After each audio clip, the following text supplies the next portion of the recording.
AITA for canceling my fiancé's credit cards and throwing him out after discovering he was cheating on me with my best friend. I, 32F, have been with my fiancé, Jake, 34M, for 5 years. We got engaged last year, and everything seemed perfect, or at least I thought it was. A little backstory. Jake and I have had our ups and downs like any couple, but we were always solid, or so I believed. I work in tech and have a pretty good job, making significantly more than Jake, who's still trying to establish himself in his career. I never minded being the primary breadwinner. I've always been happy to help him out. That's just what you do for the people you love, right? I even added Jake to my credit cards to make life easier for him since his income was inconsistent. My best friend, Emily, 31F, has been in my life since college. We met during our freshman year and hit it off instantly. Over the years, she became more like a sister to me than just a friend. She's been through thick and thin with me, supporting me during rough patches and celebrating the good times. Emily and Jake got along well, too. In fact, I used to think it was great how close they were because it felt like having a little family of my own. I never once thought it could turn into something else. But a few weeks ago, things started to feel off. Jake became unusually distant. He was glued to his phone, constantly texting, and even started taking calls in another room. When I asked him about it, he brushed it off, saying it was just work stress or dealing with some personal stuff he didn't want to burden me with. At first, I bought it. I've always trusted him, and I didn't want to be the paranoid, nagging fiancé. But it kept getting worse. Jake's behavior was textbook suspicious. Late nights, unexplained absences, and always being secretive with his phone. It was driving me crazy. I confided in Emily about it, and she comforted me, saying Jake was probably just stressed and needed space. She even told me not to worry, that things would go back to normal soon. And then the bomb dropped.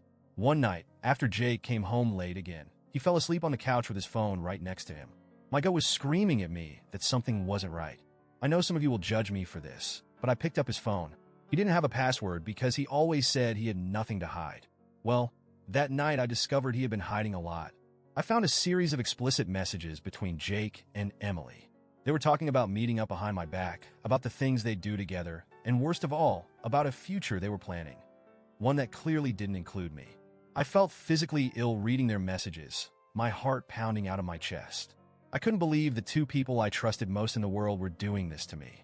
It felt like my whole reality shattered in that moment. There were messages about how they'd been sneaking around for months, how they were meant to be, and even discussions about when Jake was going to end things with me. It was the ultimate betrayal, and I felt humiliated, angry, and utterly heartbroken.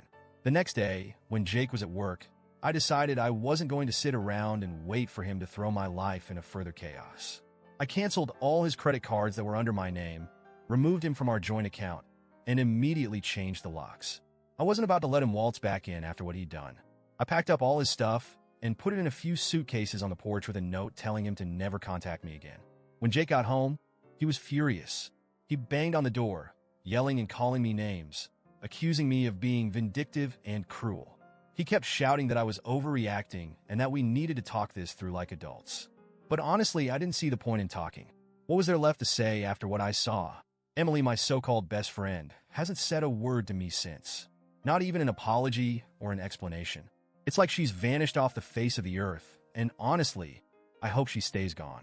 I've cut off all contact with both of them, but now that the initial anger has faded, I'm starting to question if I went too far. Jake has reached out through mutual friends, saying that he's in a bad place financially and that canceling the cards has left him struggling to pay bills. I've had some friends tell me that I was right to do what I did, while others think I should have at least given him a chance to explain himself before going nuclear. And Emily, well, I don't even know what to think anymore. So, Reddit, AITA, for cutting Jake off financially, kicking him out, and cutting Emily out of my life after finding out they were cheating on me? I feel like I'm losing my mind, and I'm not sure what's right or wrong anymore.